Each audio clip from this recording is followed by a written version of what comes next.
사남 유튜브에 오신 걸 환영합니다. 여러분들이 가장 기대하고 고대하던 CPI 시리즈 시작해 보도록 하겠습니다. 자, 여러분들 CPI 이번에 예상치가 매우 굉장히 매우 낮습니다. CPI에 대한 예상치 컨센서스가 현재 한 달 기준으로 0.1에 0.3%, 코어 CPI가 0.3입니다. 그리고 1년 기준으로 3.4에 3.5가 잡혀 있습니다. 자, 여기에 대해서 클리브랜드 연준도 그렇게까지 크게 다르진 않습니다. 클리브랜드 연준은 한 달 기준으로 CPI는 0.08%, 코어 CPI는 0.3%로 잡혀 있고요. 그리고 1년 기준으로는 CPI가 3.36%, 코어 CPI가 3.55%로 잡혀 있습니다. 굉장히 많이 내려온 수치죠. 그런 가운데 안에서 저번 달에 나왔던 CPI 수치 간단하게 한번 정리를 해볼 텐데요. 0.3에 0.3이 나오면서 예상치 언저리에서 나왔는데요. 이때 제가 진짜 하나 빼고 다 맞췄었죠.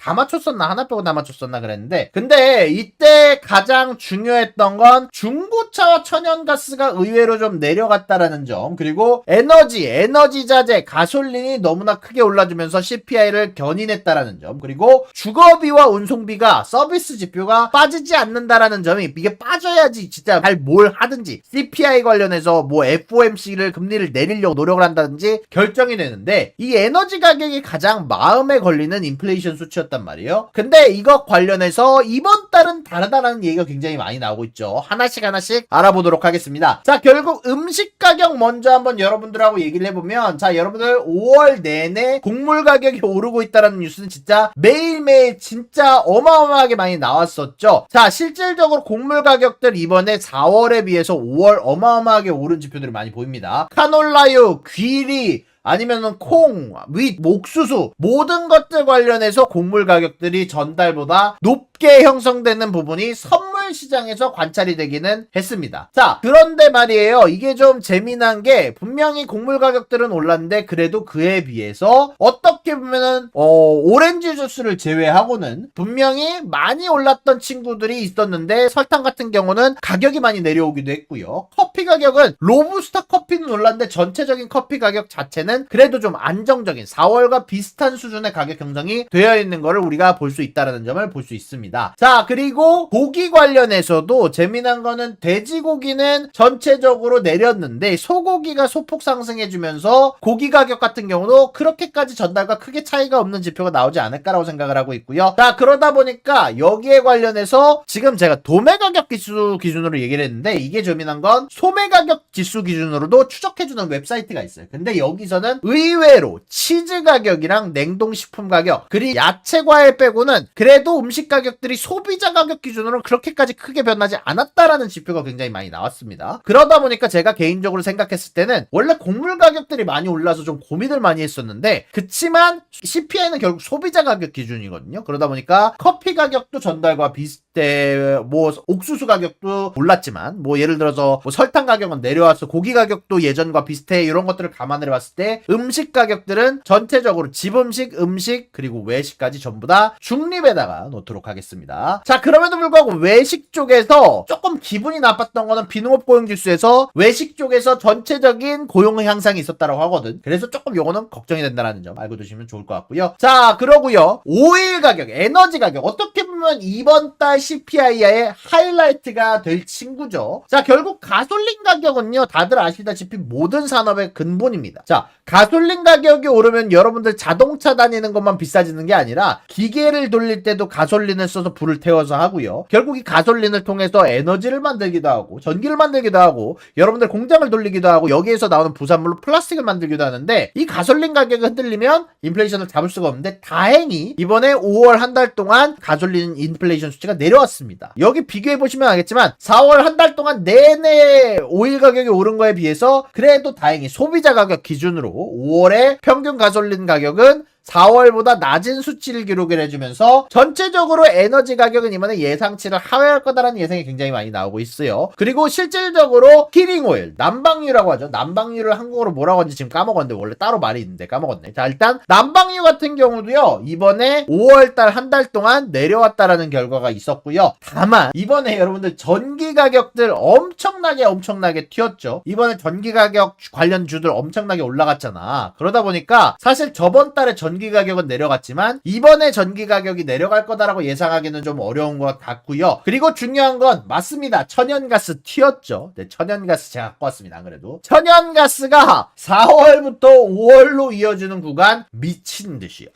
미친듯이 뛰었어요. 진짜 천연가스가 그리고 에너지 생성에 쓰이기도 해서 천연가스가 튀어오르는 건 유가가 오르는 것만큼의 임팩트는 없지만 여전히 천연가스 상승은 시장에 좋지 않은 영향을 끼치게 될 것 같은데, 자, 그럼에도 불구하고 전체적인 에너지 가격 자체는 가장 비중이 높은 에너지 자재, 가솔린과 난방유 때문에 전체적인 에너지 수치는 하락 쪽에 조금 무게를 좀 실을 것 같다라고 말씀드릴 수 있을 것 같고요. 그리고 이렇게 에너지 가격을 알아봤으면 우리가 좀 생각을 해봐야 되는데, 야, 에너지 가격이 이렇게 많이 떨어졌는데 코어 CPI는 왜 여전히 0.3이라고 생각이 되지? 라는 부분에 대해서 의문을 가진 분들이 계실 거예요. 그래서 간단하게 짚고 넘어가자면, 자, 일단은요, 중고차 가격은요, 맨하임 인덱스 기준으로는 떨어졌는데 도매 가격 기준으로 떨어졌는데 소매 가격 기준으로는 전달보다 소폭 올랐습니다. 카구루스 기준으로 사실 저번에도 약간 실망했던 적이 있었는데, 근데 저번 달 같은 경우는 중고차 가격이 의외로 또 떨어졌었거든요. 분명히 소비자 가격이 카구루스 기준으로 올랐음에도 불구하고 떨어졌었어요. 그러다 보니까 아마 이번에 또 중고차 가격이 이 카구루스 기준으로 올랐는데 이번 달에도 만약에 가격이 내려가기는 쉽지 않을 거라고 생각을 해서 개인적으로 생각했을 때 중고차 아마 이번에 가격 상승 나오지 않을까라고 생각이 좀 들고요. 자, 그리고 ISM 제조업 지수 쪽으로 넘어가게 되면은요, 6대 제조업 중 5개 업종이 사실 5월에 가격 상승을 보고를 했다라고 하죠. 사실상 운송 장비, 비금속 광물 제품, 석유 및 석탄 제품, 석유 가격은 떨어졌으니까 이 세 가지 산업 빼고는 거의 대부분의 산업이 가격이 올랐다라고 생각하면 좋습니다. 결국 요거는 인플레이션 관련해서 안 좋은 얘기죠. 결국 코어 CPI가 굿즈 가격이 여태까지 효자 역할을 해오던 놈이 아마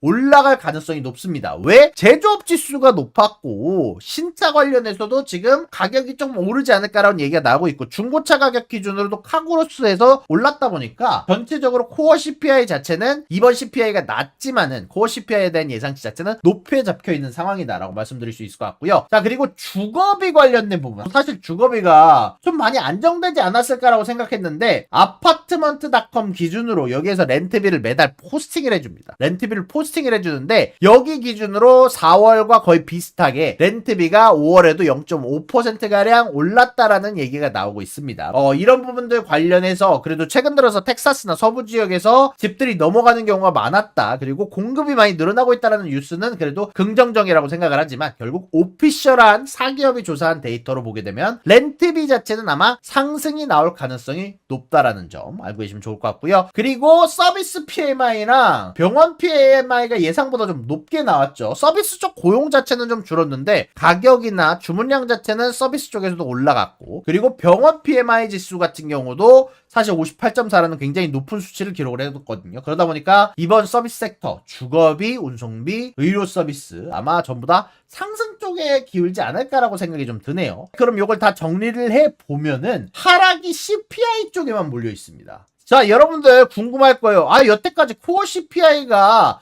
낮아가지고 CPI가 낮았는데 이게 어떻게 바로 바뀌었나요? 그러다 보니까 이런 부분들을 감안을 해봤을 때 결국 CPI가 낮게 나오는 이유는 이 에너지 가격 자체가 무너질 거다라는 보는 시선이 높기 때문에 기관들이 현재 예상치 컨센서스 중 CPI를 낮게 잡는 거고, 코어 CPI 같은 경우는 굿즈 가격들 관련해서 오를 것 같은 지표들이 많이 보이고 있다. 요거 때문에 아마 0.32라는 조금 높은 수치의 코어 CPI가 예상치로 잡혀있지 않나라고 개인적으로 생각이 좀 들게 됩니다. 이렇게 개인적으로 생각하는 부분들 여러분들하고 같이 한번 정리를 해봤습니다. 근데 이번 CPI 솔직히 맞추기 어려운 것 같아요. 제가 봤을 때 저번 CPI는 진짜 저도 거의 다 맞췄었는데 이번 CPI는 조금 평소보다 맞추기가 좀 어려운 데이터가 많았던 것 같아요. 전체적으로. 코어는 상승각이죠. 코어는 상승각이고 그냥 CPI 자체는 조금 그래도 낮게 나올 가능성이 높다. 예상치보다 좀 낮게 나올 가능성도 있고, 무튼 전체적인 시장의 컨센서스 자체도 낮게 잡혀있다라고 생각하시면 여러분들 좋을 것 같습니다. 이렇게 오늘 모든 소식들 다 전달을 해드렸습니다. 구독과 좋아요는 사랑입니다, 여러분. 유사남의 구독과 좋아요를 눌러주세요. 그리고 여기 있는 비디오도 여러분들을 위해 준비한 거니까 여러분들이 항상 살펴봐 주시면 감사하겠습니다.